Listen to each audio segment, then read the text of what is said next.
ഞായറാഴ്ച ഇന്ത്യ ന്യൂസിലാൻഡിനെ ഫൈനലിൽ നേരിടുന്ന സമയത്ത് സഞ്ജു സാംസന്റെ ഒപ്പം ഇഷാൻ കിഷനും കൂടി ഇറക്കണോട്ടോ സുഹൃത്തുക്കളെ. എന്നാൽ മാത്രമേ കാര്യമുള്ളൂ. അല്ലാണ്ട് അഭിഷേക് ശർമ്മനെ ഇറക്കിയിട്ട് എന്ത് മാങ്ങാത്തൊലിക്കാണ്. അഭിഷേക് ശർമ്മനെ എന്തിനാണ് ഇറക്കണത്?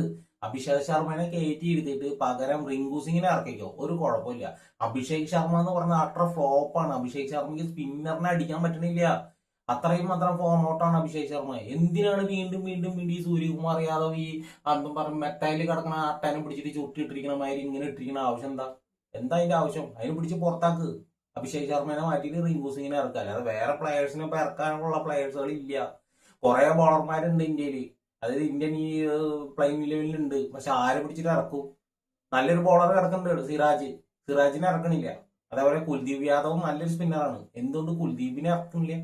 ഈ വരുൺ ചക്രവർത്തിനെ പോലത്തെ ചെണ്ടനെ ഒന്ന് മാറ്റിക്കൂടെ? ചക്രവർത്തി നല്ലപോലെയൊക്കെ ബോൾ ചെയ്തിട്ടുണ്ടായിരുന്നു. അത് എവിടെ? നല്ല രീതിയിൽ ടേൺ ചെയ്യണ പിച്ചുകളിൽ. ഈ ടേൺ ചെയ്യാത്ത പിച്ചിൽ എന്ത് മാങ്ങാതെ ചെയ്തിട്ട് എന്താ കാര്യമുള്ളത്? ഒരു കാര്യമില്ല. പക്ഷെ കുൽദീപ് യാദവ് അങ്ങനെയല്ല. അവരൊരു പ്രത്യേക തരം ബോളിംഗ് ആണ്. ആക്ഷൻ ഒരു പ്രത്യേകതയാണ്. എല്ലാം കൊണ്ട് കുൽദീപ് യാദവിനെയും വരുൺ ചക്രവർത്തിനെയും കമ്പയർ ചെയ്യുമ്പോൾ കുൽദീപ് നല്ലൊരു ബോളർ തന്നെയാണ്. പിന്നെ വിക്കറ്റ് വേട്ടയിൽ വരുൺ ചക്രവർത്തി മുന്നിൽ വന്നു എന്ന് പറഞ്ഞിട്ട് കാര്യമില്ല. ഇപ്പൊ അടി കിട്ടുന്നത് ആർക്കാ? ചക്രവർത്തിക്കല്ലേ. നമുക്ക് കപ്പാണ് മുഖ്യം. കപ്പ് മുഖ്യം വിക്കിലെന്ന് വിജയ് പറഞ്ഞില്ലേ മറ്റേ പടത്തില്? അതേപോലെ തന്നെയാണ് എനിക്കും പറയാനുള്ളത്. നമുക്ക് ഇന്ത്യക്ക് കപ്പ് കിട്ടണം. കപ്പ് കിട്ടണമെങ്കിൽ കുറച്ച് മാറ്റങ്ങൾ അനിവാര്യമാണ്. മെയിനായിട്ട് മാറ്റേണ്ടത് ആരെയാണ്? അഭിഷേക് ശർമ്മനെ എടുത്തിട്ട് ദൂരിക്ക് കളയണം. ഇപ്പൊ കുറെ ആൾക്കാർ വന്ന് ചിലപ്പോ കമന്റ് ഇടായിരിക്കും. കുറെ ആൾക്കാരൊന്നുമില്ല, ഒരു 4-5 ആൾക്കാർ വന്ന് കമന്റ് ഇടും. നിനക്കെന്താ ഇപ്പൊ അഭിഷേക് ശർമ്മനെ ടീമിൽ നിർത്തണോണ്ട് നിനക്കെന്താ ബുദ്ധിമുട്ട്? നിനക്ക് എന്തെങ്കിലും പ്രശ്നം ഉണ്ടോ എന്നൊക്കെ ചോദിച്ചിട്ട്. എനിക്കൊരു പ്രശ്നമില്ല. പക്ഷെ നമ്മൾ ഇന്ത്യൻ ക്രിക്കറ്റ് ടീമിനെ സ്നേഹിക്കുന്നവര്, ക്രിക്കറ്റിനെ സ്നേഹിക്കുന്ന ആൾക്കാർക്ക് ഒരിക്കലും അഭിഷേക് ശർമ്മയോട് യോജിപ്പില്ല. പ്രത്യേകിച്ച് ഇപ്പൊ ഈ കുറച്ച് കളികളോട്. ശർമ്മ നല്ല രീതിയിൽ പടച്ചും റൺസൊക്കെ ഇന്ത്യക്ക് നല്ല രീതിയിൽ വിജയങ്ങളൊക്കെ സമ്മാനിച്ച ഒരാൾ തന്നെയാണ്. പക്ഷെ ഇപ്പൊ നിങ്ങളൊന്ന് ആലോചിച്ച് നോക്കി, ഇപ്പൊ എത്ര കളികളായി അത്ര ഫോം ഔട്ടാണ്. അത്ര ഫോം ഔട്ട് പറഞ്ഞാൽ അത്ര ഫോം ഔട്ട്. സഞ്ജു സാംസൺ ഒന്ന് ഫോം ഔട്ട് ആയ സമയത്ത് സഞ്ജുവിനെ പിടിച്ച് പുറത്താക്കാൻ നല്ല ഇൻട്രസ്റ്റ് ആയിരുന്നല്ലോ. ഈ പറഞ്ഞ സൂര്യകുമാർ യാദവിനായാലും സഞ്ജുവിനെ പുറത്താക്കാൻ നല്ല ഇൻട്രസ്റ്റ് ആയിരുന്നല്ലോ. എന്തുകൊണ്ട് അഭിഷേക് ശർമ്മയുടെ മേത്തേക്ക് ഇങ്ങോട്ട് തൊടുന്നില്ല? അഭിഷേക് ശർമ്മനെ തൊട്ട് കഴിഞ്ഞാൽ കൈ കൊള്ളുന്നുള്ള പേടിയുണ്ടോ? അല്ലെ മോളിൽ നിന്നും വല്ല പിടിപാടുണ്ടോ സൂര്യകുമാർ യാദവ്? അല്ല അറിയാൻ വേണ്ടിട്ട് ചോദിക്കുക. ഗൗതം ഗംഭീർ എന്ന് പറയുന്ന കോച്ച്, ആ ഒരു ഹെഡ് കോച്ചിന്റെ മികവിൽ തന്നെയാണ് സഞ്ജു സാംസന് അവസരം കിട്ടിയത്. അല്ലെങ്കിൽ എവിടെ അവസരം കിട്ടുന്നു? മലയാളി ആയി പോയ ഒരു ഒറ്റ കാരണം കൊണ്ടാണ് സഞ്ജു സാംസന് അവസരം കിട്ടാതെ സഞ്ജുവിനെ അങ്ങനെ മാറ്റി നിർത്തിക്കൊണ്ടേയിരിക്കുന്നത്. ഒരു വല്ലാത്തൊരു പരിപാടി തന്നെയാണ് കേട്ടോ നമ്മുടെ ഈ ഇന്ത്യൻ ടീം ചെയ്തുകൊണ്ടിരിക്കുന്നത്. പ്രത്യേകിച്ച് പറയാനുള്ളത് സൂര്യകുമാർ യാദവിനോട് തന്നെയാണ്. സൂര്യകുമാർ യാദവിന്റെ ക്യാപ്റ്റൻസി വളരെ വീക്കാണ്. അത്ര അത്ര ഫ്ലോപ്പ് പറഞ്ഞാൽ അത്ര ഫ്ലോപ്പാണ്.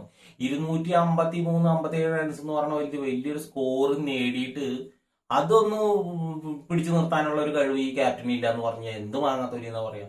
ആർക്ക് എപ്പോ ബോളിംഗ് കൊടുക്കണം എന്നുള്ളൊരു വീണ്ടും വിചാരമൊന്നും പുള്ളിക്കാരനില്ല. എന്തോ ഒരു കുരുത്തത്തിന് ആ ബുംറ അവിടെ ഉള്ളത് കൊണ്ട് മാത്രം ഇന്ത്യ രക്ഷപ്പെട്ടു എന്ന് പറയാം.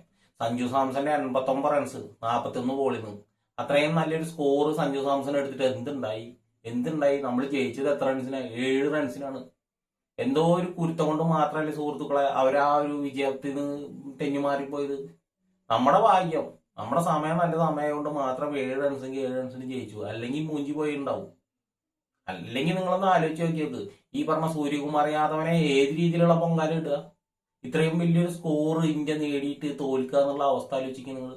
ബുംറയുടെ കണിശമായിട്ടുള്ള ആ യോർക്കർ റോള് എക്സ്പീരിയൻസ് ആണ്. ബുംറയുടെ മേത്ത് എന്താ ഒന്നും പറയണ്ട. എന്തോ ഒരു സംഭവം പോലത്തെ ഒരു എയറിനായിരുന്നു. ഇങ്ങനെ യോർക്കർ എറിയുന്ന കണ്ടിട്ടില്ല. ബുംറ യോർക്കർ എറിയാറുണ്ട്, പക്ഷെ ഇത്രയും മാരകമായിട്ടുള്ള അത് നിർണായക ഓവറിൽ ഇങ്ങനെ എറിഞ്ഞ് അതൊരു ഒരു വല്ലാത്തൊരു വഴിതിരിവിനായി പോയിട്ടോ സുഹൃത്തുക്കൾ. അതേപോലെ തന്നെ തൊട്ട് പിന്നാലെ വന്ന ബുംറ, നമ്മുടെ ഹാർദിക് പാണ്ഡ്യ നന്നായിട്ട് ബോൾ ചെയ്തു. ഫസ്റ്റ് ബോൾ 6 മേടിച്ചെങ്കിലും പിന്നീട് ഡോട്ട് ബോളും കാര്യങ്ങളൊക്കെ എറിഞ്ഞ അവസാന ബോൾ പോയ പോക്കൊക്കെ അവൻ നല്ല രീതിയിൽ ബോൾ ചെയ്തു. അതേപോലെ തന്നെ ഹാർദിക് പാണ്ഡ്യയുടെ ആ ഒരു റൺഔട്ട്, ആ വെടിക്കെട്ട് ബാറ്റ്സ്മാനെ ഔട്ടാക്കിയ ആ റൺഔട്ട്, അതൊക്കെ നമുക്കൊരു ഗുണം തന്നെ ചെയ്തു. പക്ഷെ അതൊന്നും പറഞ്ഞിട്ട് കാര്യമൊന്നുമില്ല. മെയിനായിട്ട് മാറ്റേണ്ട ആൾക്കാരെ മാറ്റേണ്ടി വേണം. മെയിനായിട്ട് മാറ്റേണ്ടത് വരുൺ ചക്രവർത്തിനെ എടുത്ത് ദൂരെ കളയാം. എന്നിട്ട് കുൽദീപ് യാദവിനോടെ പ്ലേസ് ചെയ്യുക. അതേപോലെ അഭിഷേക് ശർമ്മനെ പിടിച്ച് പുറത്താക്കിയിട്ട് റിങ്കു സിംഗിനെ ഇറക്കുക. റിങ്കു സിംഗിനെ ഒന്ന് ഒരു അവസരങ്ങൾ കൊടുക്കൂ. ഓപ്പണറായിട്ട് സഞ്ജു സാംസണും ഇഷാൻ കിഷനും ഇറങ്ങട്ടെ. വൺ ഡൗൺ ആയിട്ട് റിങ്കു സിംഗ് വരട്ടെ. മൂന്നാമതായിട്ട് സൂര്യകുമാർ യാദവ് വരട്ടെ. നാലാമതായിട്ട് ശിവൻ ദുബെ വരട്ടെ. അങ്ങനെ പോരട്ടെ. അത് പിന്നെ നമ്മുടെ തിലക് വർമ്മ ഉണ്ട്, ഹാർദിക് പാണ്ഡ്യ ഉണ്ട്. അപ്പൊ വെടിക്കെട്ട് ബാറ്റ്സ്മാർ ഇങ്ങനെ നിരന്ന് കടന്നുകൊണ്ടിരിക്കുക. നമുക്ക് കുറച്ച് റണ്ണാണ് വേണ്ടത്. നമുക്ക് വേണ്ടത് കുറച്ച് റണ്ണ് എന്ന് പറഞ്ഞാൽ 6 ഓവറിലുള്ള കുറച്ച് റണ്ണ്. ഒരു 6 ഓവറിലൊരു ഒരു 60 റണ്ണൊക്കെ ഒരു നല്ലൊരു അടിത്തറയാണ്. ഒരു വിക്കറ്റ് നഷ്ടത്തിൽ ഒരു 60-70 റണ്ണൊക്കെ എടുത്തു കഴിഞ്ഞാൽ ഒരു നല്ലൊരു തുടക്കം തന്നെയാണ്. എന്തായാലും നമ്മുടെ 1-2 വിക്കറ്റുകൾ പോകും. പക്ഷെ ആ പോണത് കുറച്ച് റൺ എടുത്തിട്ട് പോണെങ്കിൽ വലിയ വലിയ കുഴപ്പമില്ല. സഞ്ജു സാംസണും ഇഷാൻ കിഷനും നിൽക്കുന്ന സമയം എങ്ങനെയായിരുന്നു? നല്ല രീതിയിലുള്ള ഒരു പാർട്ട്ണർഷിപ്പ് അവർക്ക് ഇടാൻ വേണ്ടിയിട്ട് പറ്റി. അഭിഷേക് ശർമ്മ ഔട്ടായതിനു ശേഷവും നമ്മുടെ ഇഷാൻ കിഷൻ വന്നു സഞ്ജുവായിട്ട് കൂട്ടുപിടിച്ചിട്ട് ചെറിയൊരു പാർട്ട്ണർഷിപ്പ് ഇട്ട് തന്നിട്ടാണ് ഇഷാൻ കിഷൻ പോയത്. അപ്പൊ ഒരു 70-80 റണ്ണിന്റെ ഉള്ളിൽ 2 വിക്കറ്റ് പോയാലൊന്നും വലിയ പ്രശ്നമുള്ള കേസല്ല. പക്ഷെ ഈ തുടക്കം തന്നെ ഇങ്ങനെ വിക്കറ്റ് വലിച്ചെറിഞ്ഞാൽ എന്താ അവസ്ഥ? വേൾഡ് കപ്പ് 2020 ഫൈനലാണ് ഞായറാഴ്ച നടക്കുന്നത്. അപ്പൊ നമുക്ക് ഇവിടെ മാറ്റങ്ങൾ അനിവാര്യമാണ്. മാറ്റേണ്ടവരെ മാറ്റം തന്നെയാണ്. എന്തിനാണ് ഈ അഭിഷേകിനെ പിടിച്ചു നിർത്തേണ്ട ആവശ്യം? ഒരു ആവശ്യമില്ല, പിടിച്ച് പുറത്താക്കിക്കോളും. ഈ വീഡിയോ ആരും കാണില്ലെന്ന് എനിക്ക് അറിയാം. 4-5 പേര് കാണും. ആര് കണ്ടാലും കാണുന്ന ആൾക്കാർ നിങ്ങളുടെ അഭിപ്രായം ഒന്ന് കമന്റ് ചെയ്യാം. മെയിനായിട്ട് ബോളിങ്ങിന്റെ രീതിയിൽ നോക്കി കഴിഞ്ഞ് കഴിഞ്ഞാൽ നോക്ക് നിങ്ങൾ, അക്സർ പട്ടേൽ നല്ലൊരു ഓൾറൗണ്ടറാണ്. നന്നായിട്ട് ബോള് ചെയ്യുന്നുണ്ട്, അതേപോലെ ഫീൽഡിങ് ചെയ്യുന്നുണ്ട്. ആ ക്യാച്ച് പറന്നെടുക്കുന്ന ഓരോ ക്യാച്ചുകൾ, അക്സർ പട്ടേലിന്റെ പറന്നെടുക്കുന്ന ക്യാച്ചിൽ തന്നെയാണ് നല്ലൊരു വഴിത്തിരിവ് വന്നത്. ആ ക്യാച്ച് അങ്ങനെ അക്സർ പട്ടേല് പിടിച്ചില്ലായിരുന്നെങ്കിൽ അവസ്ഥകളൊക്കെ പറന്ന് ഓടിപ്പോയിട്ടാ പിടിച്ചത്. അതേപോലെ ആ ഒരു ബൗണ്ടറിയായിരുന്നു 6 ആവുമെന്ന് അറിഞ്ഞിട്ടും അത് തട്ടിയിട്ട് അപ്പുറത്തെ ആൾക്ക് ഇട്ട് കൊടുത്തു. അത് പിടിച്ചുകൊണ്ട് അങ്ങനെ വിക്കറ്റ് കിട്ടി. അക്സർ പട്ടേലിന്റെ ആ ഒരു ഫീൽഡിങ്ങും ബൗളിങ്ങും ബാറ്റിങ്ങും ആള് നല്ലൊരു ബാറ്റ്സ്മാനും കൂടി തന്നെയാണ്. ഒരു ഓൾറൗണ്ടറാണ് അക്സർ പട്ടേൽ. നമ്മുടെ ഒരു മാണിക്കം തന്നെയാണ്. അപ്പൊ അക്സർ പട്ടേല് നമ്മുടെ ഈ വരുന്ന ഫൈനലിൽ നിർണായക ഒരു പ്ലെയറാണ്. അതേപോലെ ഹർഷീപ് സിംഗ് ആ 4 ബോൾ ചൂന്നെറിഞ്ഞിട്ട് 5ാമത്തെ ബോൾ 4ഉം 6ഉം ആയി. പ്രഷർ വീണ്ടും തന്നു നമുക്ക്. ആ ബുംറയുടെ തൊട്ട് മുന്നത്തുള്ള ഓവർ ഒന്ന് ആലോചിക്കുക നിങ്ങൾ. പ്രഷർ തന്നൊരു ഓവറിനായിരുന്നു അത്. അവസാനം 3 ഓവറാണ് തിരിഞ്ഞത്. അവസാനം 3 ഓവറില്ല, ബുംറയുടെ ഓവറും ഹർദിക് പാണ്ഡ്യയുടെ ഓവറും. അവസാന ഓവർ പിന്നെ പറയണ്ട, ഭൂലോക ചണ്ടായി മാറിക്കൊണ്ടിരിക്കുകയാണ് ശിവൻ ദുബ. ലാസ്റ്റ് ഓവറിൽ 30 റൺസ് വിജയലക്ഷ്യം ഇംഗ്ലണ്ടിന് ഇട്ട് കൊടുത്തിട്ട് ഒന്ന് ആലോചിച്ച് നിങ്ങൾ. ഒരു 20-22 റണ്ണൊക്കെ ആണെങ്കിലുള്ള അവസ്ഥ ആലോചിച്ച് വെള്ളത്തിൽ കിട്ടിയായിരുന്നു പണി. അമ്മാതിരി ഒരു പണി വന്നായിരുന്നു. എന്തോ ഒരു കുരുത്തം കൊണ്ട് 7 റൺസിന്റെ ഇതിൽ അവര് തോൽവി സമ്മതിച്ച് പോയി. അപ്പൊ മുഹമ്മദ് സിറാജിനെ ടീമിൽ ഉണ്ട്. എന്താണ് ഇറക്കാത്ത? എന്താണ് മുഹമ്മദ് സിറാജിനെ സൂര്യകുമാർ യാദവ് എവിടെ എടുത്ത് വെച്ചിരിക്കുകയാണ്? ഒരു സ്പിന്നർ പോരെ? അത്യാവശ്യം ബൗൾ ചെയ്യാനുള്ള ആൾക്കാരുണ്ടല്ലോ. എന്തുകൊണ്ടാണ് മുഹമ്മദ് സിറാജിനെ ഇറക്കാത്തത്? ഒന്ന് ഇറക്ക്. അല്ലെങ്കിൽ പിന്നെ കുൽദീപ് യാദവിനെ ഇറക്ക്. ഈ വൻ ചക്രവർത്തിനെ നിങ്ങൾ എന്തായാലും മാറ്റണം. ചക്രവർത്തിനെ മാറ്റാതെ ഒരു കാര്യം നടത്തില്ല. ചക്രവർത്തിനെ മാറ്റം തന്നെ വേണം. എനിക്ക് അധികം കൂടുതലായിട്ട് പറയണമെന്നില്ല സുഹൃത്തുക്കളെ. നമ്മുടെ ഇന്ത്യ ജയിക്കണം. അതാണ് നമ്മുടെ മെയിൻ ആയിട്ടുള്ള ഒരു പ്രാർത്ഥന എന്ന് പറയുന്നത്. നമ്മുടെ സഞ്ജു സാംസൺ എത്രമാത്രം കുറ്റങ്ങളും ഇതൊക്കെ കേട്ടിട്ട് എത്രമാത്രം സൈബർ ആക്രമണം ഉണ്ടായിരുന്നു. സഞ്ജു സാംസന്റെ ഇൻസ്റ്റാഗ്രാമിലും സഞ്ജു സാംസന്റെ എവിടെ വീഡിയോ ഇട്ടാലും സഞ്ജുവിന് കുറ്റങ്ങൾ മാത്രം ഉണ്ടായിരുന്നുള്ളൂ. ന്യൂസിലാൻഡ് ഇന്ത്യയിൽ വന്ന് കളിച്ച സമയത്ത് നിങ്ങൾക്കൊക്കെ അറിയാലോ, സഞ്ജു സാംസൺ ഫോം ഔട്ട് ആയി എന്നുള്ള ഒരൊറ്റ പേരും പറഞ്ഞത്. സഞ്ജുവിനെ വിമർശിക്കാത്ത ആൾക്കാരില്ലേ? എത്ര പേര് വിമർശിച്ചു. സഞ്ജുവിനെ അത്രയും മാത്രം ഹൃദയത്തിൽ കൊണ്ട് നടക്കുന്ന ആൾക്കാർ മാത്രമാണ് സഞ്ജുവിനെ സപ്പോർട്ട് ചെയ്തത്. ബാക്കിയുള്ള ആൾക്കാരൊക്കെ സഞ്ജുവിനെ കുറ്റം പറഞ്ഞുകൊണ്ട് തന്നെ ഇരിക്കുകയായിരുന്നു. പക്ഷെ സഞ്ജു സാംസൺ തിരിച്ചു വരും എന്നുള്ളൊരു പ്രതീക്ഷ ഉണ്ടായിരുന്നു കേട്ടോ സുഹൃത്തുക്കളെ. ആ ഒരു പ്രതീക്ഷ സഞ്ജു കാത്തു. സഞ്ജുവിന്റെ അച്ഛൻ പറയുന്ന കുറെ കാര്യങ്ങൾ എത്ര സത്യസന്ധമായിട്ട് ആ പുള്ളിക്കാരൻ പറഞ്ഞു. എന്നിട്ടും സഞ്ജുവിന്റെ അച്ഛനെ കുറ്റം പറഞ്ഞ ആളുകളുണ്ട്. സഞ്ജുവിന്റെ 10 വർഷം പോയി എന്നാണ് പുള്ളിക്കാരൻ പറഞ്ഞത്. അത് വളരെ ശരി തന്നെയാണ്. കാരണം സഞ്ജുവിനെ പോലെ ഇത്രയും മാത്രം പ്രതിഭാശാലിയായിട്ടുള്ള ഒരു കളിക്കാരന് എന്തുകൊണ്ടാണ് അവസരങ്ങൾ കിട്ടാതെ പോയത്? 10 വർഷം എന്ന് പറഞ്ഞു കഴിഞ്ഞാൽ നിസ്സാര വർഷങ്ങളൊന്നുമില്ല. 10 വർഷം പോവാന്ന് പറഞ്ഞു കഴിഞ്ഞാൽ ഒരു മനുഷ്യന്റെ ഒരു ജീവിതത്തിന്റെ ഒരു പ്രധാനപ്പെട്ട ഒരു ഭാഗം തന്നെ പോയി 10 വർഷം എന്ന് പറയുന്നത്. സഞ്ജു എന്ന് പറഞ്ഞാൽ ക്രിക്കറ്റിന് വേണ്ടിയിട്ട് ജീവിക്കുകയാണ്. ക്രിക്കറ്റിന് വേണ്ടിയിട്ട് ത്യാഗം ചെയ്തിട്ടാണ് ജീവിതം. അപ്പൊ അത്രയും നല്ലൊരു പ്ലെയർക്ക് അവസരങ്ങൾ കിട്ടുന്നില്ല. എന്തുകൊണ്ട് 2020 മാത്രം ഒതുങ്ങുന്ന സഞ്ജു സാംസൺ വൺ ഡേയിലേക്ക് അവസരം കിട്ടുന്നില്ലല്ലോ? എന്തുകൊണ്ട് ടെസ്റ്റിലേക്ക് കിട്ടുന്നില്ലല്ലോ? ഈ 2020 മാത്രമാണ്. അതും വല്ലപ്പോഴും എനിക്ക് കിട്ടണുള്ളൂ. വല്ലപ്പോഴും ഒരിക്കൽ മാത്രമാണ് സഞ്ജുവിന് അവസരം തേടി വരുന്നത്. അത് അങ്ങനെ ഒരു ഭാഗം ഒന്ന് ആലോചിക്കുക നിങ്ങൾ. അപ്പോൾ മെയിനായിട്ട് എനിക്ക് എൻ്റെ പ്രിയപ്പെട്ട കൂട്ടുകാരോട് പറയാനുള്ളത്, നമ്മുടെ ചാനൽ സബ്സ്ക്രൈബ് ചെയ്യാതെയാണ് ഒരുവിധ ആൾക്കാരൊക്കെ വീഡിയോ കണ്ടുകൊണ്ടിരിക്കുന്നത്.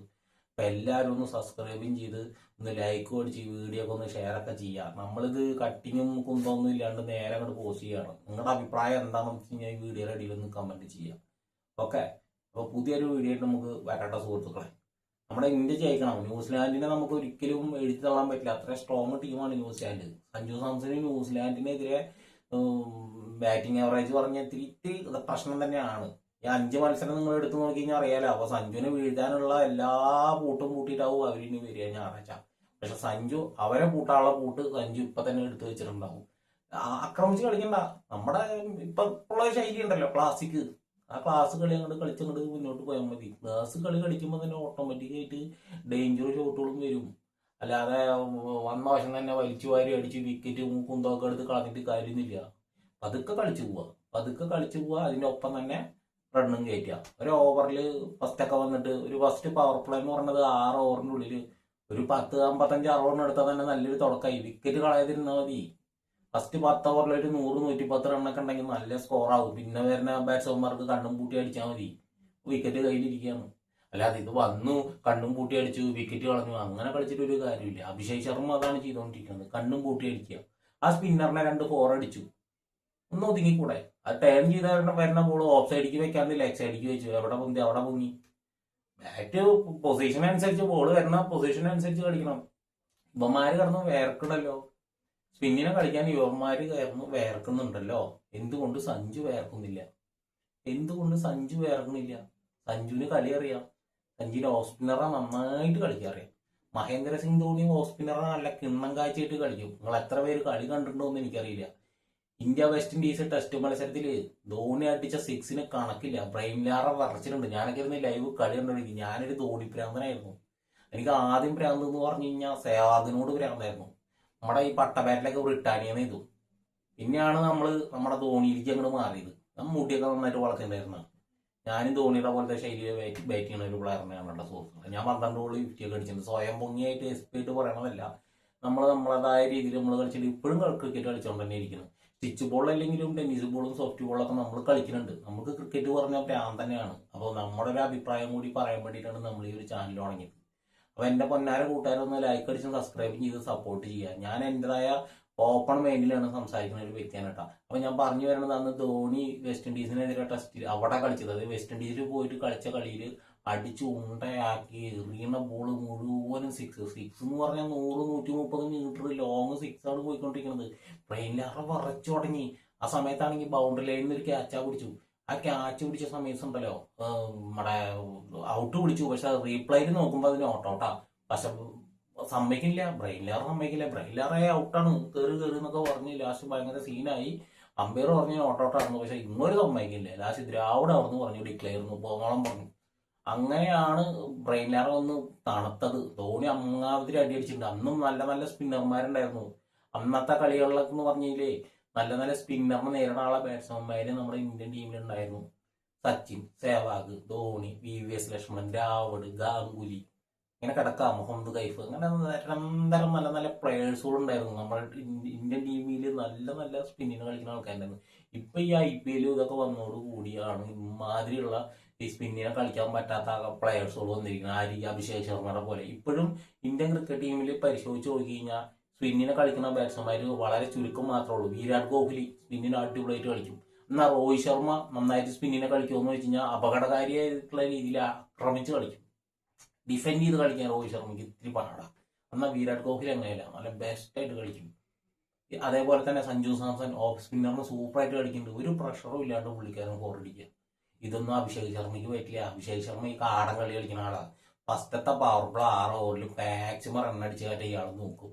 അതാണ് ഇയാളുടെ ഒരു പോസിറ്റീവ് വശം. പക്ഷെ വിക്കറ്റ് തുളച്ചിട്ട് വലിയ കാര്യമുണ്ടാ. ഫാസ്റ്റ് ബോളറിന് മാത്രം അടിച്ചിട്ട് കാര്യമില്ല. ഫാസ്റ്റ് ബോളർ ഇടയ്ക്ക് സ്ലോ ബോളർ എറിഞ്ഞു കഴിഞ്ഞാൽ എന്ത് ചെയ്യും മല്ലയ്യ? എല്ലാം ചെയ്യാൻ പറ്റുമോ? അപ്പൊ നമ്മുടെ ക്യാപ്റ്റൻ കണ്ടറിഞ്ഞ് ആളുകളെ മാറ്റി തന്നെ വേണം. സഞ്ജുവിനെ മാറ്റാൻ കാണിച്ചാൽ മിടുക്ക്. ഇവന്മാരെയും കൂടി ഒന്ന് മാറ്റി, അഭിഷേകിനെ ഒന്ന് മാറ്റി തിലകനെ ഇറക്ക്. അഭിഷേകിന് ഇപ്പൊ ഫോം ആയാലും ഫോം ആയാലും ആയില്ലെങ്കിലും ആർക്കാ നഷ്ടം?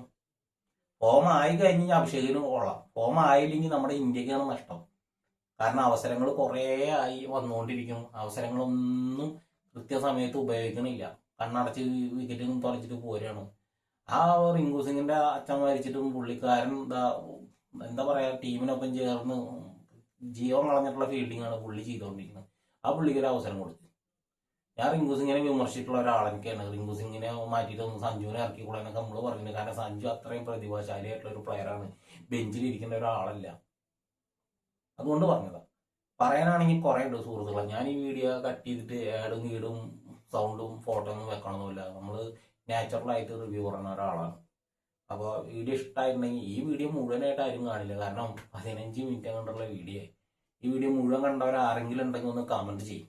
ഓക്കെ, കമന്റ് ചെയ്യും നിങ്ങൾ. ഞാൻ പറഞ്ഞതിൽ ഏതെങ്കിലും ഒരു ഭാഗം ശരിയാണെന്ന് നിങ്ങളൊന്ന് ചിന്തിച്ച് നോക്കി.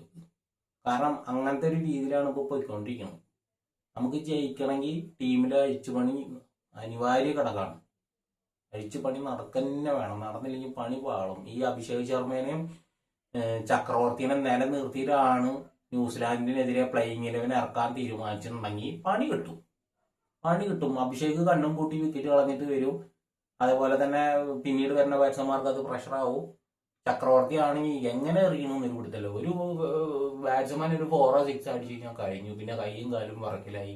എറിയണ ബോൾ മുഴുവനും 6ലേക്ക് പോയിക്കൊണ്ടിരിക്കാം. 3 6 4 6 ഒക്കെ അടിച്ചു കഴിഞ്ഞാൽ എന്താ പറയാ, 4 ഓവറിൽ 62 റൺ, വേൾഡ് റാങ്ക് 1ാം സ്ഥാനത്ത് നിന്നുള്ള ഒരു ബോളറാണ് ഇങ്ങനെ 4 ഓവറിൽ 62 റണ്ണൊക്കെ കൊടുക്കുന്നത്. പിന്നെ വെസ്റ്റ് ഇൻഡീസ് ആയിട്ടുള്ള കളിയിൽ 41 റൺസ്. എന്താ കഥ അത്? ചക്രവർത്തിക്കാണ് അടി കിട്ടുന്നത്. ചക്രവർത്തി ഒരു മന്നപ്പടിച്ച പോലെയാണ്. എന്താ ഒരു കിളി പോയ ഓട പോലെ. അങ്ങനെയുള്ള ആൾക്കാരെ മാറ്റി നിർത്തിയിട്ട് ഒന്ന് ഫ്രഷ് ഒക്കെ ആക്കിയിട്ട് അടുത്ത ടൂർണമെന്റ് ഇറക്കൂ.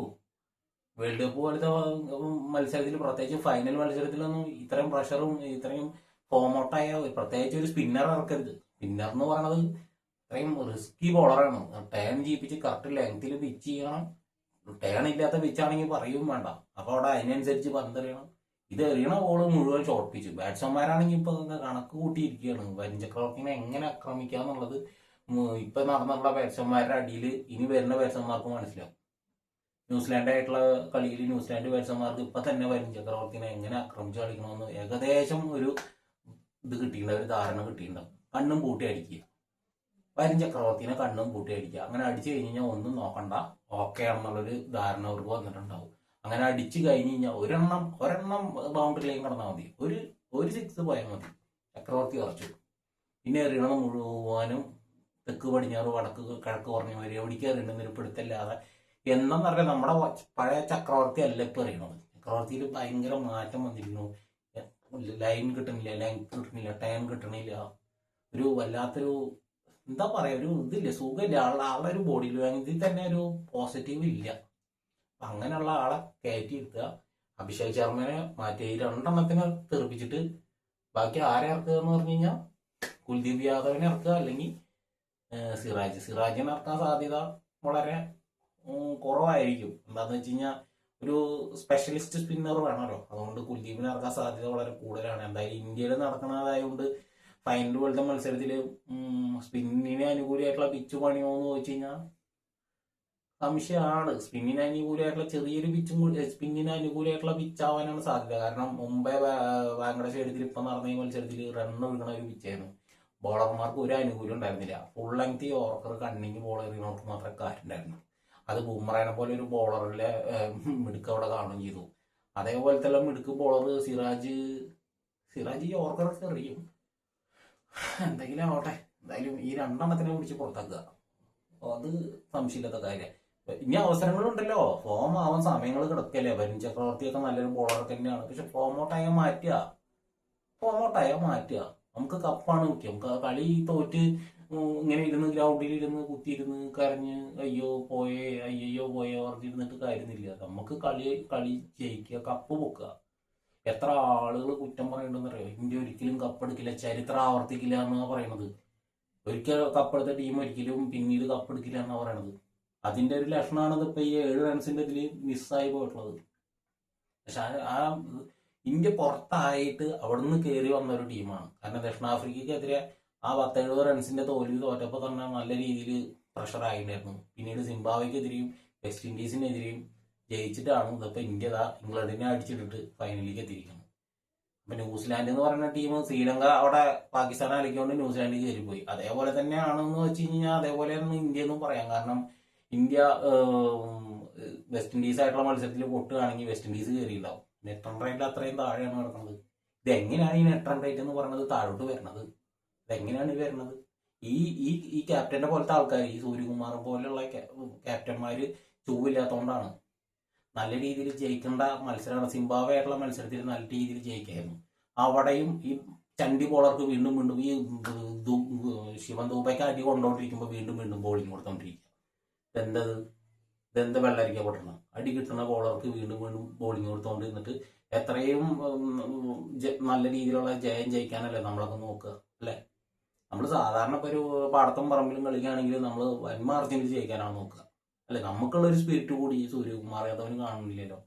പുള്ളിക്കാരൻ്റെ ഒരു ചിരിയുണ്ട്, എന്ന് പറഞ്ഞിട്ട് ഒരു ചിരിയുണ്ട്, ഒരു കാള കളിയാക്കിയിട്ടുള്ള ജനഗണമന എന്ന് പറഞ്ഞ് പാടുമ്പോഴും പുള്ളി ഇങ്ങനെ ഒരു ചിരിയുണ്ട്. എന്തോ എന്തോ ഇത് ഇതാക്കിയ പോലെ ഒരു കിളി പോയ പോലെ ഒരു മൊത്തത്തിലൊരു ചിരി ഉണ്ടാവുള്ള ഒരു വളിഞ്ഞൊരു ചിരിയൊക്കെ നല്ലതൊക്കെ തന്നെയാണ് സുഹൃത്തുക്കളെ. നമുക്കിപ്പോ ഒന്നും പറയല്ല, നമുക്ക് നമ്മുടെ രാജ്യം ചെയ്യും. അതിനു വേണ്ടി എന്താ ചെയ്യാൻ പറ്റുക? എൻ്റെ പൊന്നാര സൂര്യകുമാറണ്ണ ഒന്ന് ചെയ്യേ. ഞങ്ങൾ ഈ മലയാളികൾ കുറച്ച് വീഡിയോയിൽ ഇങ്ങനെ പറയുന്നുണ്ട് ഞങ്ങളുടെ അഭിപ്രായം, ഇന്ന ആളെ ഒന്ന് കയറ്റി ഇന്ന ആളെ ഇറക്കുന്നൊക്കെ. കുറേ ബഹളം വെച്ചുകൊണ്ട് സഞ്ജു സാംസനെ ഇറക്കി. പണ്ടത്തെ പോലെ ഇപ്പൊ സോഷ്യൽ മീഡിയ വാരണ കാലം. ഇതൊരു ബിസിനസ്സാണ്.